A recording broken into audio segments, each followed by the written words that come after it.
you can even watch back. Giving players all the props or put them on blast. We don't give no hot takes, only talk facts. We're giving all our devotion, riding high on this wave of emotion. Going all out, yeah, cause this is our time. No, ain't no stopping us till we reach the finish line. All in, we came here to win. We're gonna give everything. S-I-C-K on the run. S-I-C-K, sick, sick. On fire, we're ready to fight. We'll bring the house down tonight. S-I-C-K on the run. S-I-C-K, sick, sick. Play it on the car ride, play it when you lounge. X and O, you know that we can hold it down. Shout out to my man Sammy, got it off the ground. And to all the listeners tuned in right now, got debates, analysis, and speculation. This is sports talk for the new generation. You know where to find us, got a reputation. Sick podcast, your #1 sports destination. We're giving all our devotion, riding high on this wave of emotion. Going all out, yeah, cause this is our time.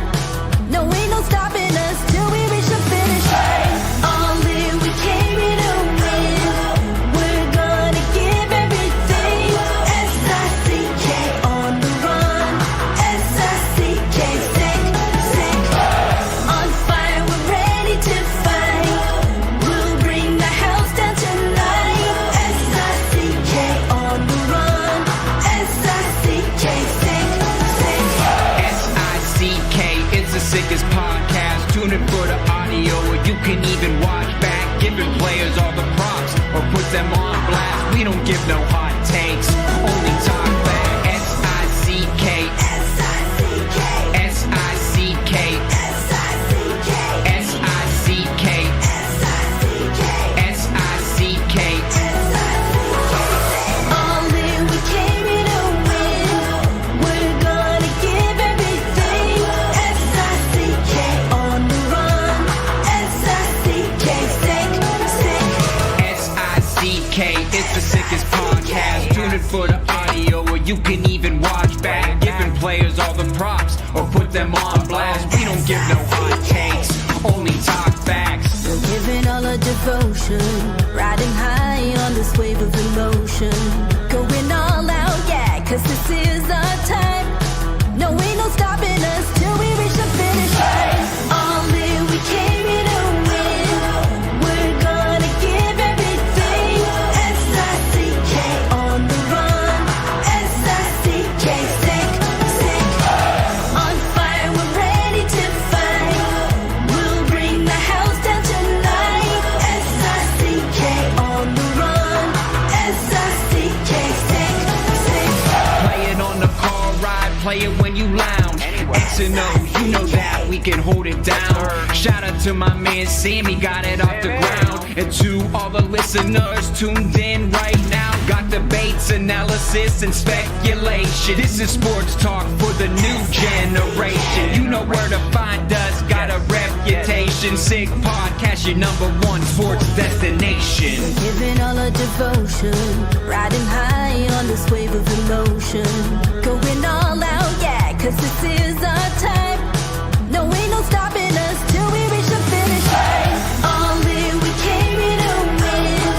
We're gonna give everything. S-I-C-K on the run. S-I-C-K, sick, sick. On fire, we're ready to fight.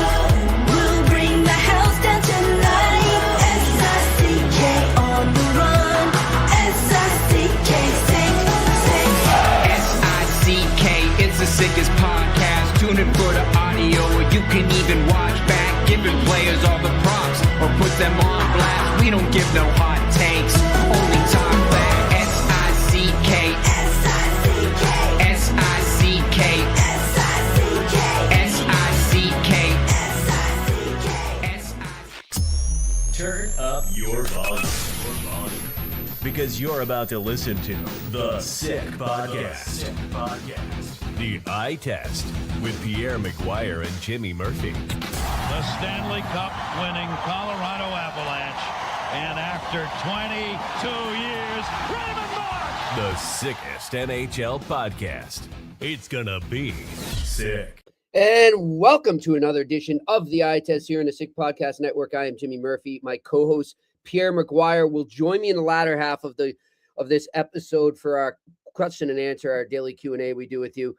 He did not want to miss that, but right now he's got his Pittsburgh Penguins obligations to attend to. But shortly, I will be joined by Minnesota Wild head coach John Hynes, also the assistant coach for the USA men's Olympic team. He'll be joining me, his team right now on their way to the airport in Los Angeles. I don't know which airport, but they are on their way to fly up to Seattle after two losses in Los Angeles, back-to-back against the Kings. One of these rare, two games in the same building and against the same team on the road.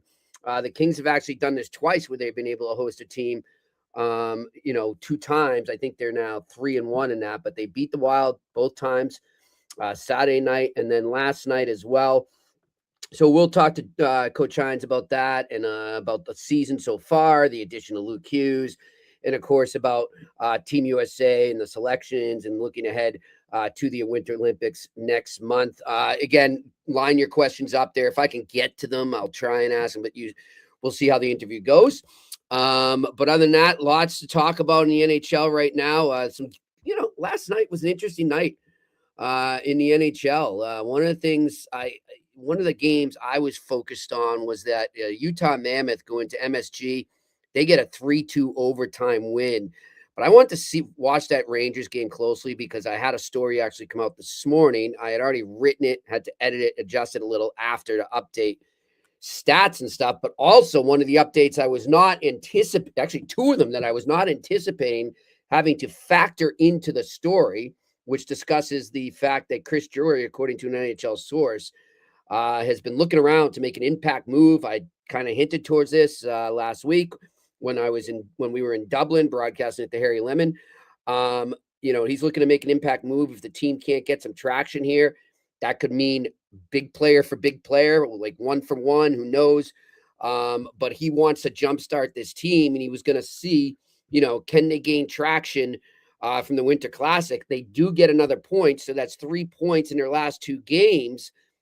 But, of course, a lot happened. Leading into the game, owner James Dolan went on WFAN in New York City and gave Drury and the coaching staff, led by Mike Sullivan, who's also the USA Olympics men's head coach, a vote of confidence, and said he believes that Drury can turn things around for this team right now. So he discussed that. And then during the game, the Rangers and Mammoth played to a 0-0 tie in the first period, but late in that first period, things went very south for the Rangers as starter Igor Shesterkin suffered what appeared to be a non-contact injury from the replays. At first, it looked like a Mammoth player went into him and skated into him, but then when you saw it, you saw the replay over and over. There was no contact. He just got hurt. And usually when you see something like that, I don't have any reports. I'm just saying based on experience covering hockey and watching sports all my life, when you see non-contact injuries, it's not going to end well. It's usually the player is going to be out for a while. It could be anything, torn ACL, torn MCL, who knows? But there's all sorts of things that could have happened there. None of them probably that good. And, there's a very strong chance that the Rangers are going to be without Shesterkin. And that leads you to ask, based on what I reported today, you can check it out over at RG. Does that mean that, Drury takes a different approach and says, well, then maybe we're not going to make the playoffs anyways, and we're just going to let the cards fall where they fall if we're going to be without Shesterkin for a while? Or does that accelerate him going out there to acquire an impact player? And thirdly, does he go out and acquire a goalie? Jonathan Quick has been amazing. His stats are great. His win-loss record is only because of the team struggling. But he's done his job, and he did his job last night. Even though they lost, he gave the team a chance to win. So he has not been an issue, but, can he carry a team as a starter for an extended period of time down the stretch into the Olympics and then coming out if Shesterkin is still injured then? That's going to be the question. So I think the New York Rangers suddenly out of every team right now, out of all 32 teams, I think they are the team to watch on the trade market in terms of what they do between now and the Olympic roster freeze.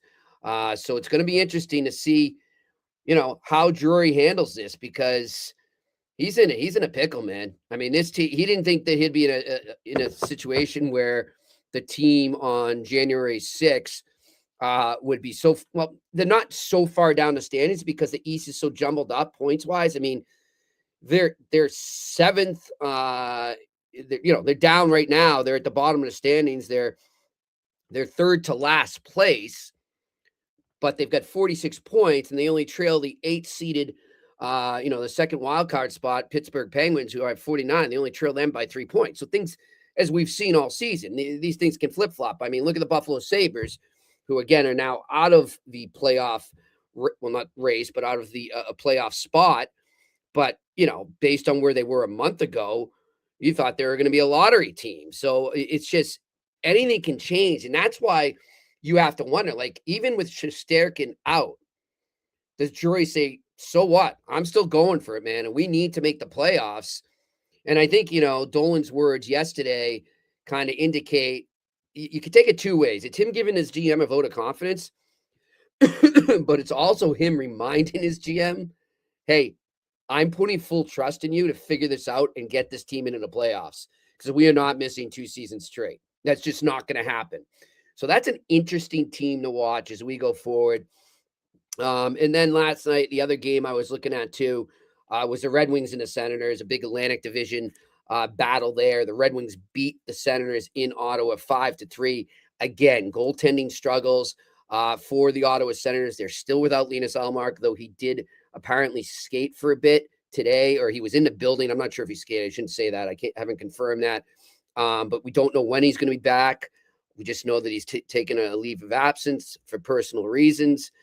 So we don't know. We don't know what's going on with the Ottawa Senators goaltending situation. We do know that they called up Sogard today. So they're just looking for answers between the pipes. And again, it just shows you how up and down this season's going for so many teams. I mean, seemed like a week ago, 10 days ago, Ottawa's looking like they're going to surge to the top of the division, and now they're not in a playoff spot.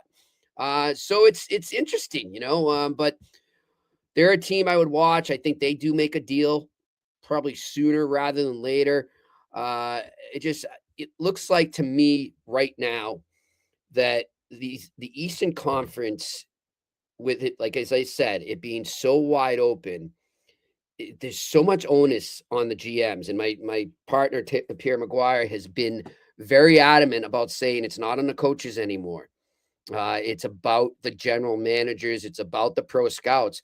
They're going to have to earn their stripes even more right now, and handle the roster accordingly to how this season's going, and adapt, on the fly. That's so many teams are doing it. Another thing to keep in mind too right now, and we're already seeing it, is all the injuries piling up again. We're getting to that point of the year as the calendar turns into the new year.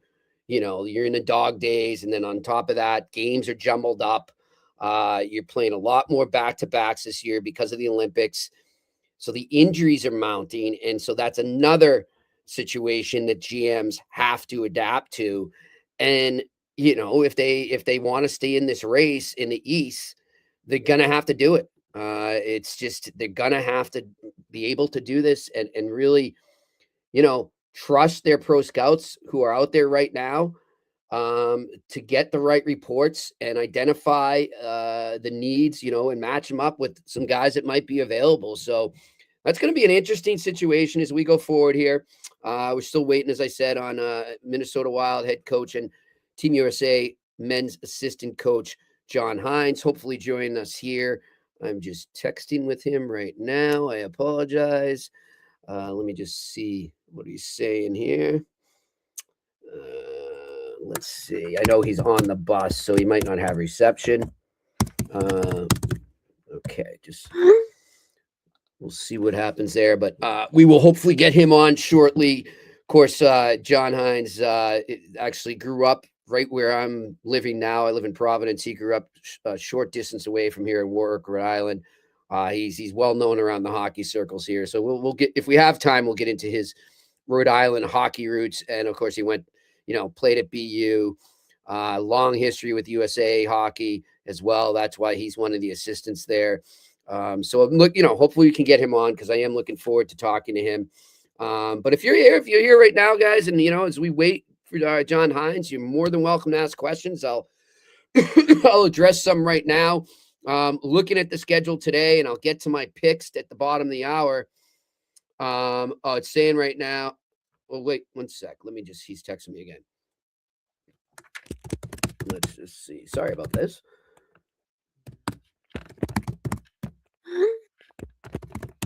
I'm just telling him how to get in.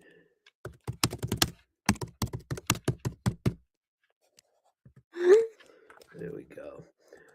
Not everybody's familiar with StreamYard, which we use here on the eye test. Let's see. Yeah. Okay. So he's trying to get in right now. Shane, just keep an eye out for that. He's trying to sign in. But yeah, so if you have some questions before we get John, throw them at me now. Otherwise, like I said, we will be able to address your questions with Pierre. He made it a point. He said, I don't like missing the Q&As with our listeners and viewers. It's his favorite part of his day, which usually consists of 8 to 10 radio and podcast hits a day. Maybe sometimes that's a little less on the weekend, but Monday to Friday, my teammate arguably is the busiest man in hockey media, if not sports media. He's all over the place. If you Google him on, just write in Pierre McGuire, it's going to be different places you can find him these days, because he's on so many different podcasts, and God bless him. It's because he's got probably the most passion for hockey out of anyone that I know. And it's a pleasure and honor to work with him. So hopefully we will get him on at the bottom of the hour, and we'll get John Hynes on here. As for the games, like I said, I'm going to give you my picks later, but yes, I see in the the comments section there. Yes, Ethan, big game in Tampa tonight. I can't tell you right now who I think wins. I do have a pick on that, but I will get to it. What I will say about it is, the one thing I'm wary of when I was looking at the games and I'm analyzing this game is, obviously they've only lost 3 times in regulation now. Colorado has not come in and lost after a loss. They've not had back-to-back losses yet. So that's something to keep in mind when you're talking about the Colorado Avalanche. They bounce back. So that's the little hint I'll give you as to where I'm leaning on that game as we go into it later on. But it's an awesome game. I mean, I know it's only January 6th, but it could be. You never know. Could we see them in the Stanley Cup final again, like we did in 2022? Yeah, 2022, when the Avalanche beat the Lightning. We'll see what happens. Ethan, as far as you're asking if Jano and Yokiharu are go tonight, we will not know, because actually my colleague and longtime friend Kevin Paul DuPont just tweeted out they're actually did not have a morning skate.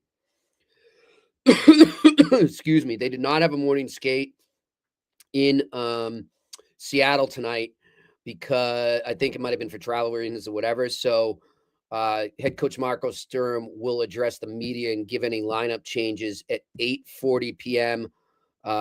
Eastern. Shane, if you hear me, John says he is in the queue. If you can loop him through, he says he's in there right now, waiting to get through. So yeah, I don't know on the lineup right now for the Boston Bruins. We will find out at 8:40 p.m. Eastern. I would just follow their Twitter feed there, or follow Dupes. I know he's on scene. He's on this road trip, and he's a good guy to follow for the Bruins information. All right. Do we have head coach John Hynes here? Join us now. Yes, we do. Hey, coach, how you doing?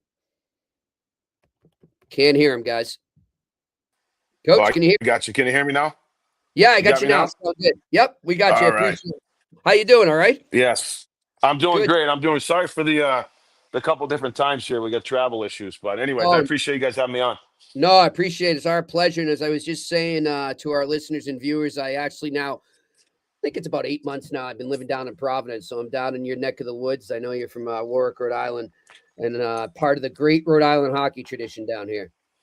Oh, it's a great spot. I'm glad you're down there. And I'm hopefully the city's back together after that whole incident at Brown. But that was tough. I was actually supposed to be over that around that time, but I was luckily out with my daughter and had to cancel my plan there. But yeah, I love it down here. The restaurant scene's amazing, really cool pubs. So, and like I said, they love their hockey. All right, coach, but let's get into let's talk about the Wild first. I know you guys are coming off 2 losses right now, but overall, you're having a great season. You go out and you get Quinn Hughes. How, besides the obvious from what we've seen, what are some of the little things that maybe we're not seeing from afar that he's bringing into your lineup? Well, I think we were doing pretty well before Hughes came in, but I think to be able to add a guy of his caliber with his experiences, his abilities, he just I think he just elevates our team just from an offensive perspective. He can move the puck, he makes plays, he's an offensive play driver. I think it sets our decor up where we have some good pairings, and I think everyone slots in where they need to be. But I think the other thing too is when you bring a player like any player into your room, you're bringing the player, and you're also bringing the person and his experiences and his competitiveness and his character. And Hughes come in, he's an unbelievable competitor. He's fit in really well with our team. Obviously, it's a big transition for him. He's coming from Vancouver, where he's a captain of a team. He's a Norris Trophy winning defenseman, one of the top guys in the league. But he's come in and he's coachable, fits in with our group, and he's been great on and off the ice for us. How much, just from your USA hockey experience working with him, how much had you seen of that prior to you guys acquiring him? And also, how much had Billy seen based on the USA hockey connections? Yeah, both really. I had opportunity to coach Quinn when he was a younger pro at the World Championships. Hmm. Unfortunately, didn't get a chance to work with him last year at the Four Nations because he was hurt. But I have worked with Luke, I've worked with Jack, so I've had all 3 of them. So um, the type of guys that they are, the type of kids that they are. So that was exciting. And then obviously with Billy's experience as a GM in the league and really scouting a lot of the USA hockey stuff, he was very familiar with him as well. How about Billy, though, in terms of how, bold he can be? I mean, this guy is not afraid to pull the trigger on a big deal. How much do you like working for a GM like that? I love it. I mean, Billy's great to work for. He's one, like you said, his deals, and he wants to do what's best, I think, for the team and the organization. And he felt that the team had proved to him that we were a good team, and if a guy like Quinn became available, he was going to make every effort to be able to do it. And I think when you have your general manager that's willing to do that, I think it galvanizes the team, the organization, the fan base. And that's what's great about him, is he's not afraid to make decisions. I think Billy's got this big personality, and he's such a funny guy and gregarious and outgoing, and he's the same guy. But when it comes time to work, or comes time for serious discussions, or as you said, to be able to make a deal, you enjoy working for a guy like that for sure. All right, so you're looking at your team right now, Coach, and I'm just wondering, is there one glaring thing that you'd like to see be improved going forward? Yeah, we've talked with our team about this. I think moving forward, special teams becomes a huge factor, I think, at any point in the schedule. But I think for us, coming into the second half of the season, that's something I think we could be better at. And then also, I think from a structural standpoint, and a competitive, like the night in, night out compete is there for us. But then it comes, I think, to little details, the game within the game. Just, Mm. how do you play with a lead? How do you come from behind? Do you have penalty discipline? Great line changes. Just the little things that make a difference over the course of a season that we can tighten up and continue to build our game. And to me, it's also important to continue to build the individual players as the season continues to go on, to make sure that we're getting better, the second half of the season, as much as we got better in the first half of the season. When you're coaching right now, I mean, everyone's talking about it. The teams are just selected. The Olympics is coming. It's a month away. I know how important it is for coaches, for athletes to live in the moment and not get distracted by that. But, is it in the back of your head, and how excited are you to get to Milan? Yeah, you know what? It's always in the back of your head, but I think just with the intensity of the NHL schedule and the importance of the games, I think that it's you can allow your time on downtime, whether you're a coach and you have to do some prep work for it, or you have Zoom calls or things like that. You just have to schedule your time. But when it's time to work and when it's time to get going for the Wild, I think that, I think our players are excited. The guys are going to be able to go, but I do see, the ability to just focus on what we have to control, right? And I think the closer it gets, I think the more and more guys get excited. But I do think that even in my experiences with the Four Nations last year, that I think guys are focused on the present, on the NHL season. And when you get to the Olympics and you have to do some slight prep work to get there, then I think you're prepared, and then you're totally focused on the Olympics until that's over. And then in terms of like selecting the team, how much of a role do coaches play? Are you in concert with the management, or is it more lean towards the management and you guys just worry about coaching when you get there? I would say it's a little bit of both. We have had some discussions. I think Billy and the management group have done a good job of talking with us about different things. Mhm. So we are included, but when it got down to the nitty gritty, it's more the management, and I think Sully was a little bit more involved. I would say down the stretch than the whole staff, but we were included. We were kept up to date, and we were asked opinion on certain things. So that's, I think it's important to be able to do that, but eventually, the decision makers have to make the decisions, and we're all on board with it, and it was fun to be part of that process as well.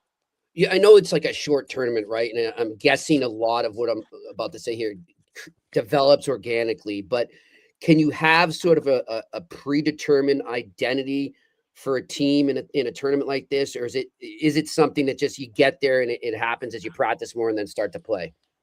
Yeah, one of the things that as coaches you try to do, and that's why you want to have the discussion with management, right? That's Mhm. why we're included in that. It's just trying to make sure that we have a game plan and a style of game that we think is going to give us the best chance to win, and that's where you talk about certain players and rules and responsibilities. But I think it's more coming in and implementing some structure of how we want to play, and then I think over the course of the practices, and you get into the games and things like that, it starts to come out more and more of this team's true identity. Gotcha. And then final question too. You guys made it to the final there. You lose a heartbreaker in overtime to Canada and Four Nations. I know that's not the Olympics, but it is so recent. Is there a sense, I heard Billy talk about it, but in your opinion, is there a sense of unfinished business there? Yeah, there certainly is. It's something that, when you play best on best, I think it's driven, first and foremost from the players. I think even when you look at our team and the other teams that are involved in the Four Nations, it was intense hockey, and it wasn't an all-star tournament. It was guys coming in and competing and trying to win a best on best tournament. I expect no different from the Olympics, and for us, we want to be able to get over that hump. It's been a long time since there's been an Olympic gold for the U.S., and it's something that we're tasked to do. The management, coaches, and players, we're excited for it, and we got to make sure that that's on our mindset, and we're committed to do the things that's required once the tournament starts to give ourselves the best chance to win.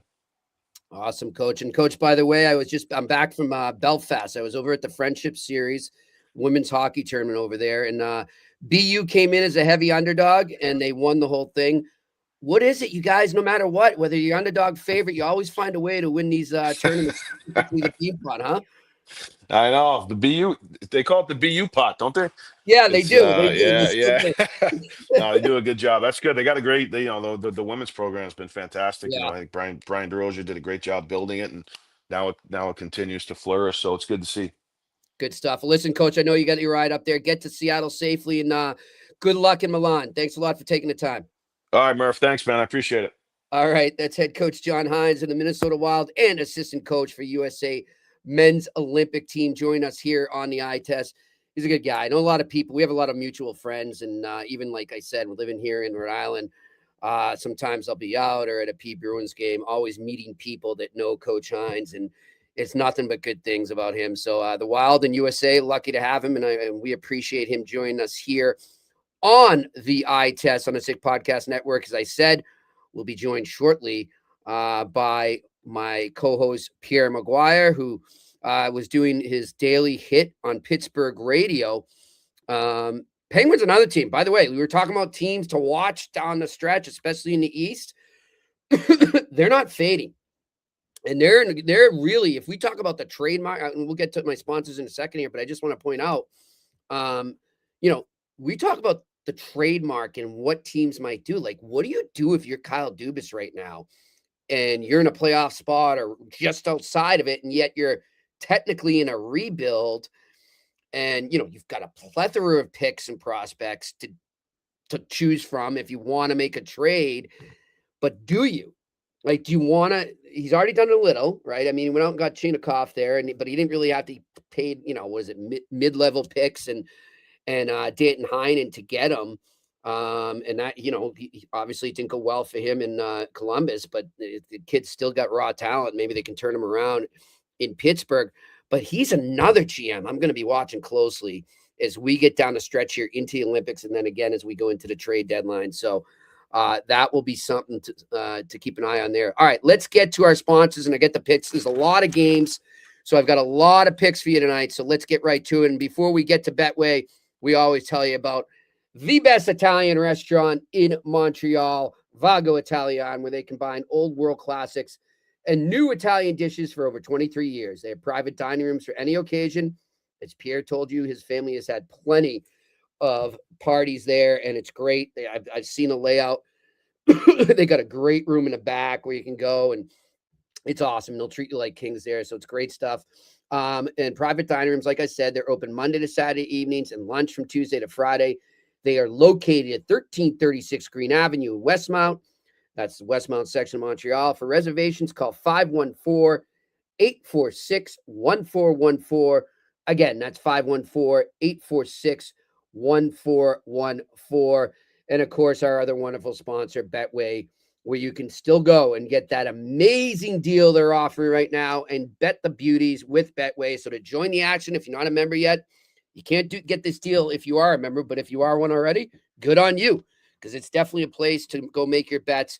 But if you're not a member right now, go to the QR code in front of you if you're watching, or if you aren't watching, go to the members section on the website and fill out your details there, and you will get up to $300 back on your first deposit. That's right. Even if you lose your first bet, you're getting potentially up to $300 credit to use towards your next one. So they're paying you to lose. I mean, it's amazing. You can't go wrong there. So go fill that out there. You must be 18 years old. I'm 18 plus, I should say.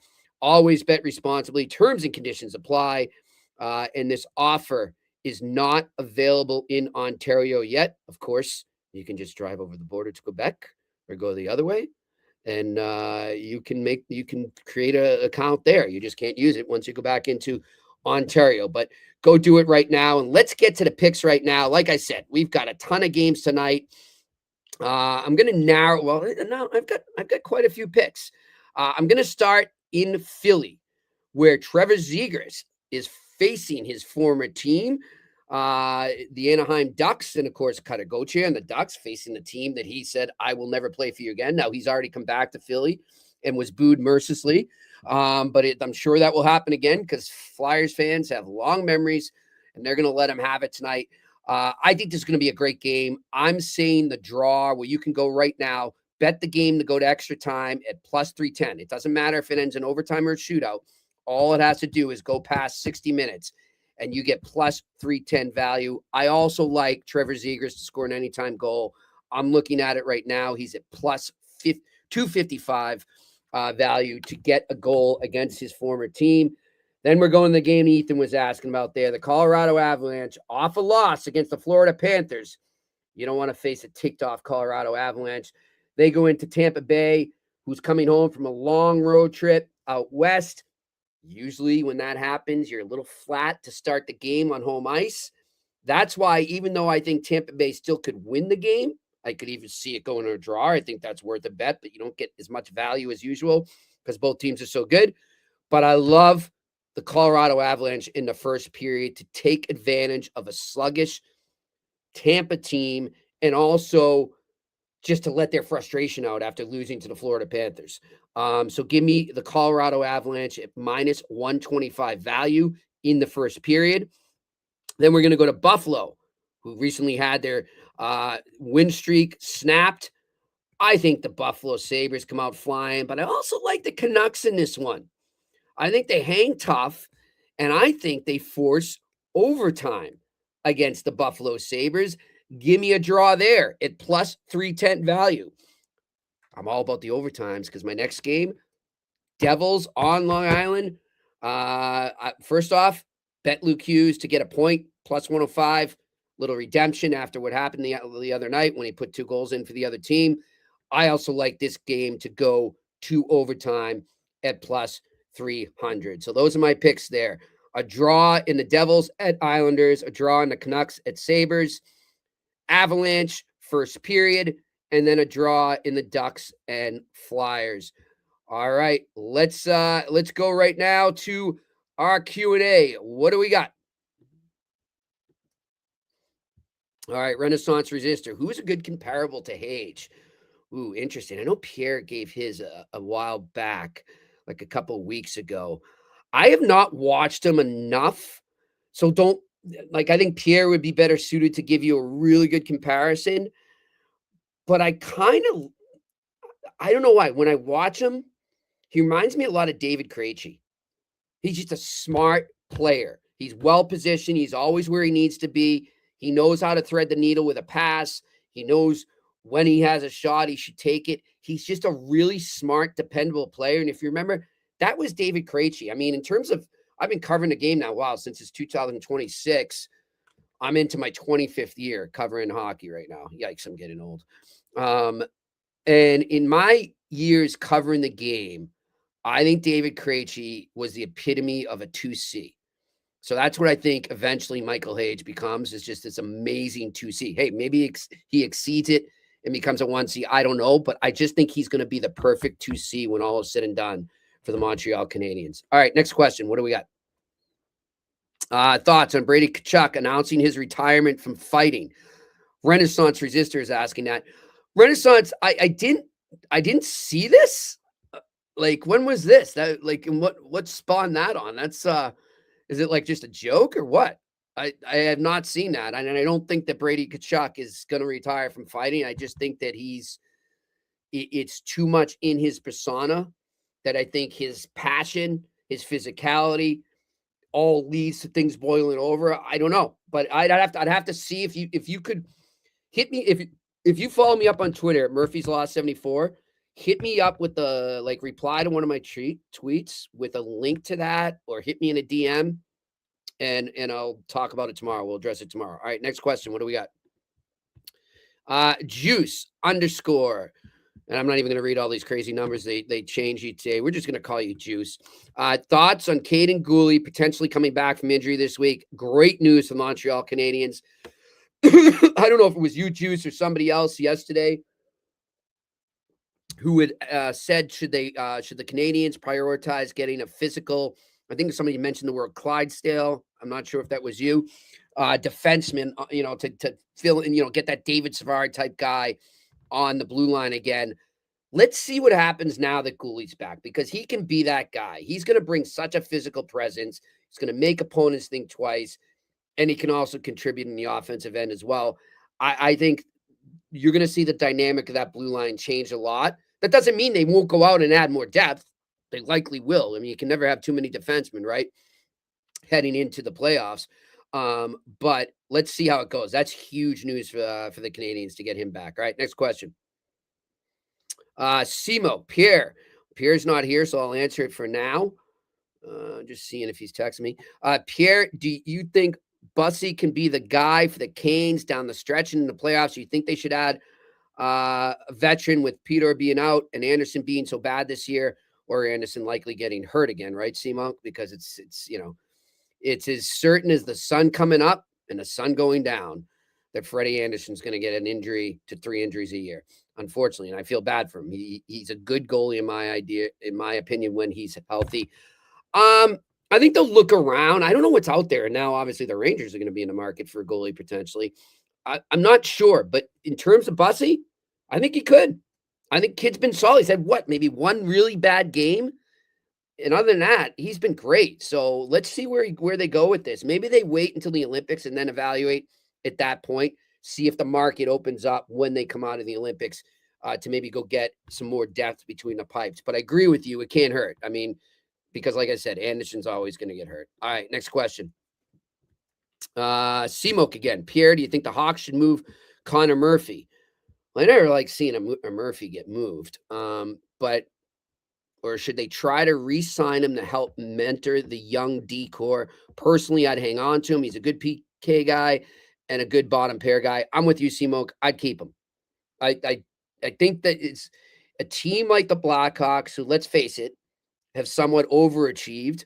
And I'm not knocking them by any means. They've been great. And it's awesome what Blashill's doing there. I think he should get some Jack Adams consideration. I don't think he should win it, but consideration. It can't hurt to have as much veteran presence as you can. And I think with all the great defensemen you have coming in your system, that's like their real strength. They're going to need as much veteran presence around them to sort of be a blanket there for them. So I'm with you. I think they should keep them. All right, next question. Ethan Russell. What do you think has been the main issue for the Winnipeg Jets? Are they a team that will lose money if they don't make the playoffs? They're a team that's going to lose money even if they do make the playoffs, Ethan. They're in big trouble. Like really big trouble. And the fact that their GM is openly saying, I don't have the artillery in terms of prospects and picks to make an impact move right now to turn this season around and salvage it. You know, the Rangers are in the same position. I don't know. That's a tough one right now. Cheveldayoff is in some trouble. He really is. And I think that's why he came out and said that. I think he's just trying to be as real as he can right now to the fans, but they're in trouble. And the problem is a lot of their great players are older. And we've seen what happens if Hellebuck gets hurt. They're in a tough position. I really hope they fix it, because I'm a big fan. As you know, we have Mark Chipman on this show a couple times. And I think it's obviously it's just a great hockey market, and it's really all they have there. So I love playoff hockey in the whiteout. I want to see it, but I don't know if we're going to. All right, next question. Seamoke. Jimmy, don't you think Sean Avery should be on either ESPN or TNT? I feel like he'd be an amazing add to either broadcast and give them a major shot in the arm from the bad broadcast on ESPN. Seamoke, I won't comment on what I think of each broadcast, but I do agree with you that he would be great for either of them. He could only help them. I loved having him on here again. We're going to have to do it. Get him on again on the eye test. He shoots from the hip. I don't agree with everything he says. It's like I'm sure he doesn't agree with everything I say, but I respect people who shoot from the hip and can back it up. You can be blunt, but there's too many people, in my opinion, in our business that say bombastic stuff just to get clicks or, Twitter traffic or whatever. And they can't back it up because they don't get challenged enough. Like, nobody pays attention to facts anymore. But with Sean Avery, the fact that he's played the game, which is more than I can say for myself and a lot of people in my business, and the fact that he's willing to back up points and really 1, 2, 3, like you saw him when he was on this show. I loved having him. He's not going to just say stuff to say it. He's going to say it because he believes it and he knows it's true. All right, next question. Ethan Russell, did you hear how long McCabe is out for? I think the defense can stay afloat while he's out, but big loss for them. I didn't see, Ethan, if you could tell, I haven't seen anything on that yet. I know that they could be out without Tant for a while. Like, the Toronto defense is in trouble. They got Carlo coming back, though, right? I think that's who you're talking about, was the Leafs. They've got Carlo coming back.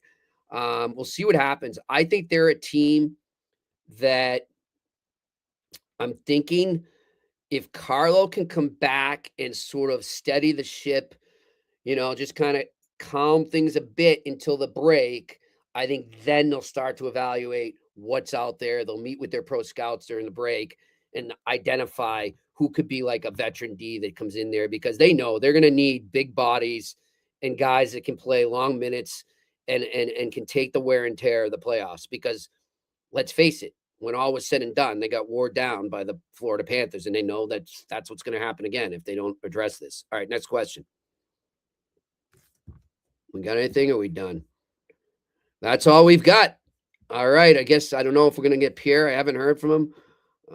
Somebody just texted me. Nope, not him. All right, well, we don't have any more questions left, unfortunately. Do want to say appreciate everybody here asking their questions. And we appreciate you watching and listening as always. And obviously a big thanks to Shane working the boards. We have confirmed 2 more guests for this week. turned into a great week. We had John Hynes today and tomorrow to give us his assessment of the NHL and everything that's happened in the first half of the season.